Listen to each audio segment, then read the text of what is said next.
네, 지금부터 경어 대선사 선양 선시 강좌를 시작하도록 하겠습니다. 아니다, 이것도 안 했어. 아니 그게 그게 소용이 없네? 없어요. 어? 그게 소용이 없죠. 그냥 해야 돼요? 앞으로 되는 게 아니니까. 아, 그렇구나. 잘 됐네. 되든지 말든지.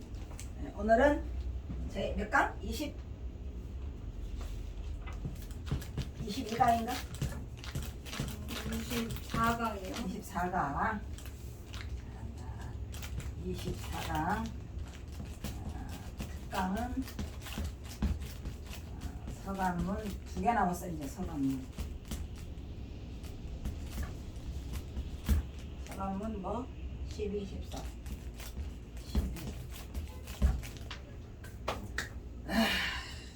잡았어요. 서간문 이게 10인데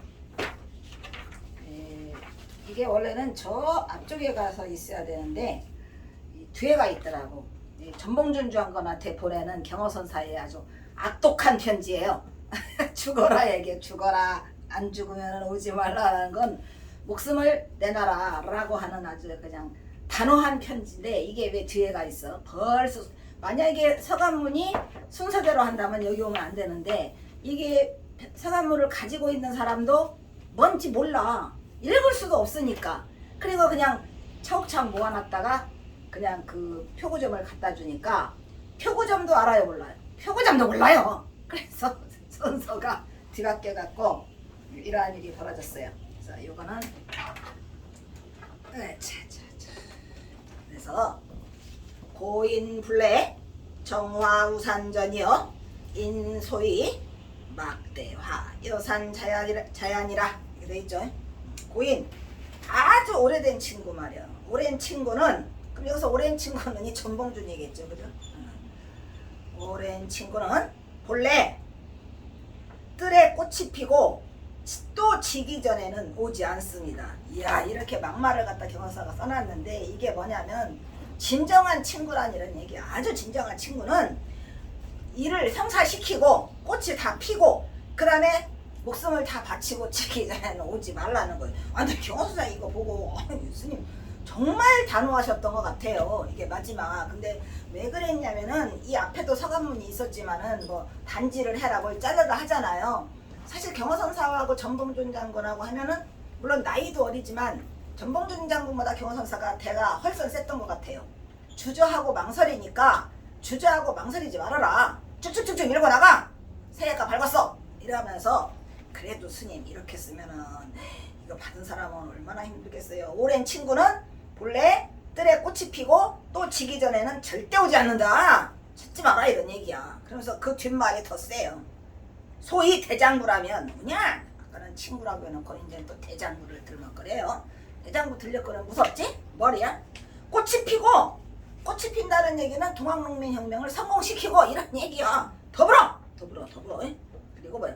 쌀에기 눈을 기다리지 않는다. 이 말은 뭐냐면 우리가 뭐를 일으키려고 하는데 짜질짜질한 일들 있잖아요. 방해하는 그런 쌀악눈 같은 거 이런 것 따위는 두려워하지 말아라 이런 얘기죠. 그러니까 아마 전봉준이가 이 서간을 보낼 때 아이고 형님 스님 이거 뭔 일이 있어갖고 뭐시 아이 그런 거 필요 없어. 쌀에기는 그거는 쌀에기 눈이니까 장부라면 말이야 꽃을 펴야 돼. 그리고 더불어 그 쌀에기 눈 따위는 꽃을 피기 위해서는 그런 거는 다 신경 쓰지 마라. 밀어붙여라. 뭐 이런 얘기 같아요. 근데 내가 이거를 처음에 서간을 봤을 때는 무슨 생각을 했겠어요? 이게 뭐래요? 올해 친구는 또 누구고 대장부 여기서 뭔 얘기 하나 라는 그런 두려운 생각을 했는데 이거를 전봉준으로 초점이 맞추고 나니까 이게 그냥 한순간에 차다닥 풀려나가잖아요. 그래서 경화선사가 전봉준 장군에게 준 마지막 편지예요. 이게 12편이.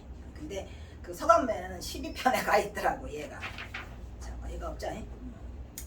그 서간문은 바로 이거예요. 이거. 이걸 누가 알아봐? 몰라보지. 그래서 이런 얘기가 써 있고 그 다음에 또 뭐라 그래? 미심 이 뢰체상 청감학파여 연시문이 지충야 천명올반이요 정명천안 취조근이 차회하도 종차 세간지심이라 이렇게 써놓고 뭐라고 써놨어? 미심, 내가 미심쩍다 이런 말이죠. 거친 몸위에서, 거친 몸이 누굴까요? 거친 몸은 전봉준이요. 장군이니까 얼마나 거칠겠어요. 근데 내가 장군이라고 절대 써 안 써? 안 써. 예. 거친 몸위에서 그 대신 뭐라? 맑은 감정을 가져라 이런 얘기요. 그러니까 전봉준 장군을 굉장히 경선사가 섬세하게 해주고 있어요. 특히 그 전봉준 장군에는 도 닦는 법, 마음을 다루는 법까지 다 일러줘요. 그 아들은 너 중대라 그러니까 안 돼요 해가지고 했는데 그 말했잖아요. 지난번에도 그 견성 두 자를 앞에 두고 해라. 그래? 하기 싫으면은 학문하고 뭐랬죠? 근면 학문 두 자를 앞에 두고 해라. 그냥 어린애니까 15세 갖고 얘기해봤자 못 얻었어. 근데 전봉준은 그게 아니에요. 그래서 비록 몸은 거친 몸이지만 뭐를 해라? 맑은 감정을 가지고 해라. 맑은 정신을 가지고 해? 그리고 이것은 학문의 과정으로서 학문의 과정이라는 건 뭐냐면은 우리가 학문이라고 하는 것은 그 여기서 말하면은 유학이나 이런 거겠죠. 근데 그 밑에 뭐라고 쓰냐면은 근원을 깨닫는다니까 이거는 학문이 불교야. 이 경허선사가 쫌쫌이 짬짬이 전봉준을 이렇게 다 다스려서 키워놨어요. 그래서 학문의 과정이라고 생각. 여기서 전봉준 보고 도 닦거라 선해라 그러면 되겠어. 지금 맑은 거친 몸인데. 그러니까 학문의 과정으로서 근원을 깨닫는 거 있어. 근원을 깨닫는 방법이 있는데 그것은 아직 가까이 살피지 못했죠. 이런 얘기가. 이게 선이야? 이게 선이라니까. 근원을 깨닫는 것을 학문의 과정으로서 살펴준다는 것은 선인데 전봉준은 거친 몸이라 아직 가까이서 살피지 못했다 이런 얘기야. 한 번도 그 깊이 있는 대화를 나눠보지 못했지만 경호선사가 뭐라고 말해요?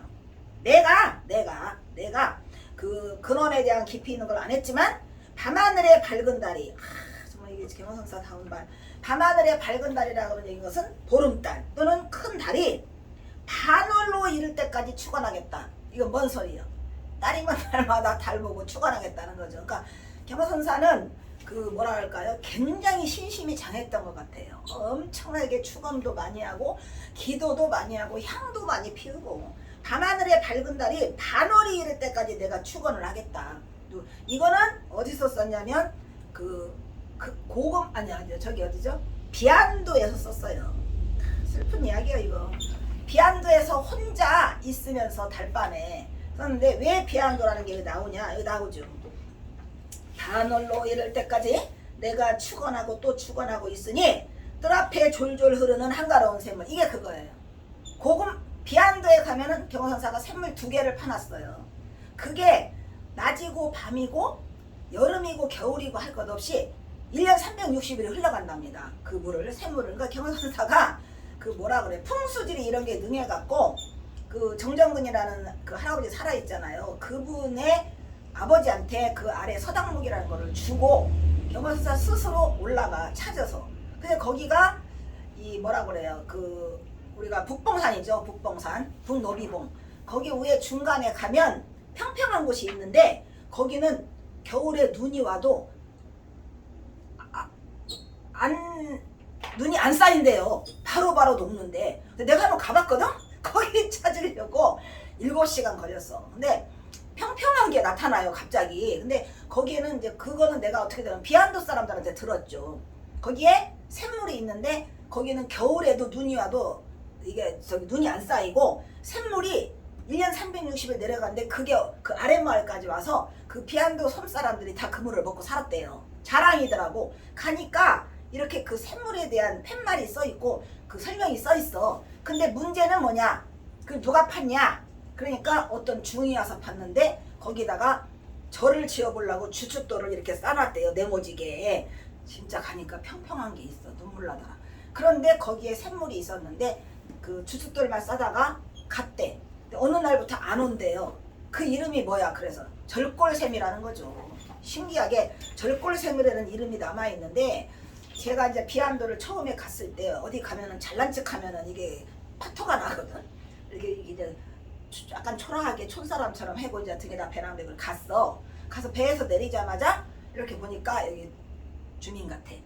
가다가 이제 저기요, 저기 그 여기 처음 왔는데 여기 혹시 그 절이 있나요? 그러니까 아니요, 절은 없고 다 노인네들이야. 절골샘은 있어. 그러길래 절골샘을 왜 절골샘이라고 했죠? 그러니까 진짜 가슴이 벌컹벌컹해. 그냥 내뱉은 말이야. 난 그걸 찾아보려고. 그러니까 갔더니 어떤 주인이 와서 그걸 했는데 거기에 샘물이 2개 있어서 그거를 절골샘이라고 한답니다. 그런데 이제 가보니까 그 절골샘이 내려오는 우물터가 있더라고. 근데 거기에다가 이렇게 써붙여놨어. 1년 365일 물이 내려온대.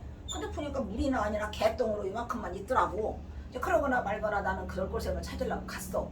근데 일법스님이랑 둘이 이제 그때 6명, 7명이 갔나 그래. 근데 저기 홍 박사 우리 이렇게 해요.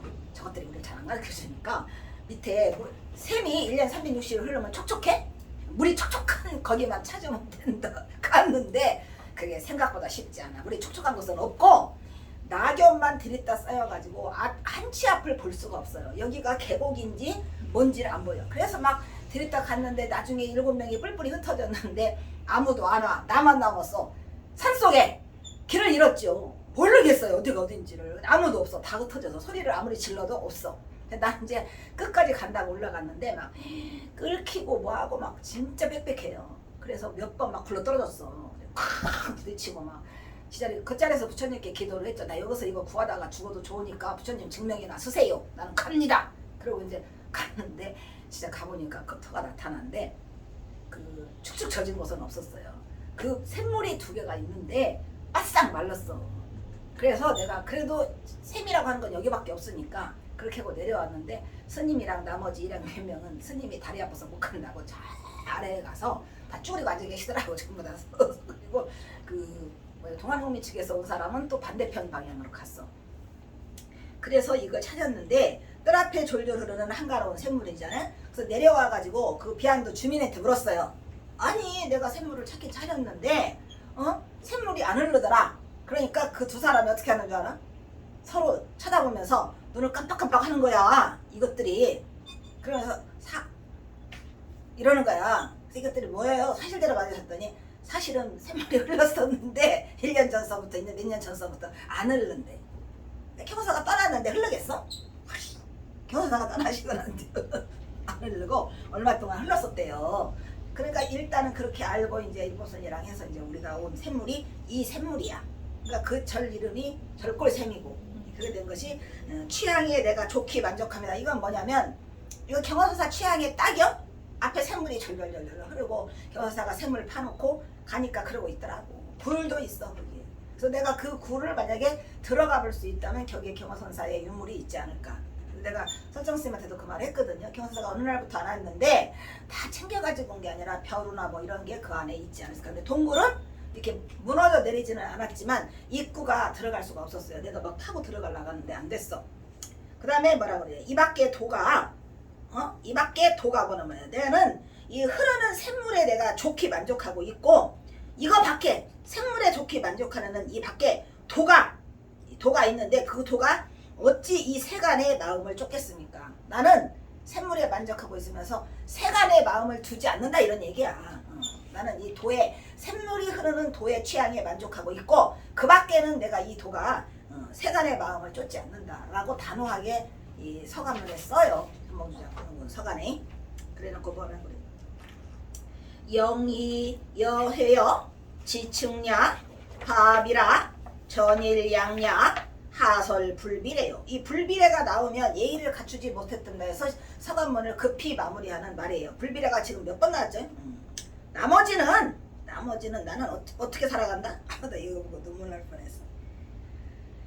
쟤처럼 영원히 살아가겠다 이런 얘기죠. 그러니까 경사가 바라는 건 동학론면이 성공했고 하고 그렇게 해서 꽃을 피우고 나를 찾으러 오면 된다 이런 얘기고 그 나머지는 나는 쟤처럼 영원히 살아가리라고 움직임도 없고 바람도 없고 그냥 우리가 왜 참 쟤처럼 산다고 하잖아요. 그래서 영원히 살아가리라. 다만 나는 기원할 뿐이다. 만약에 한 움큼의 꽃이 아까 꽃이 활짝 피라고 그랬잖아. 그러니까 반드시 꽃은 피우고 와라. 여기서 한 움큼은 전봉준 장군 목숨 하나죠. 지금 그 한 움큼의 꽃이 어떻게 된다면 뜰 앞에 떨어지지 않는다면 아까 말했잖아요. 뜰 앞에서 꽃을 피우고 그랬잖아요. 그러니까 성공하지 않으면 오지 마라. 뜰 앞에서 한 움큼의 꽃이 떨어지지 않는다면 내가 그것을 어찌 달갑게 여기겠냐. 달갑게 받아들일 수 없다. 이게 정말 단호한 말이죠.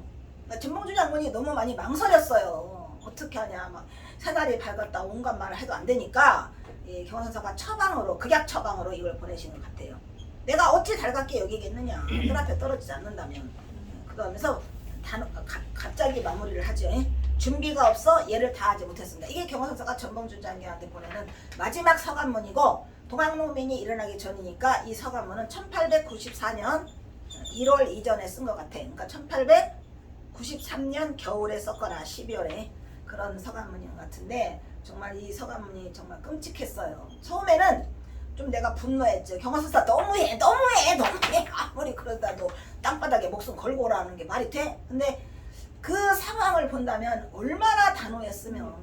전봉준이가 안 일으키잖아, 일으키라는데 새해가 밝았는데 뭐 어디야 지금, 이러니까 그냥 단호하게 막 했고, 막 손가락 잘라 막 이렇게 하고, 막 그렇게 강력하게 해서 전봉준 장군이 나아갈 수 있었고, 그러한 서간문을 우리는 지금 슬프게 보고 있죠. 그렇게 해서 일단 요거는 여기서 마치도록 하겠습니다.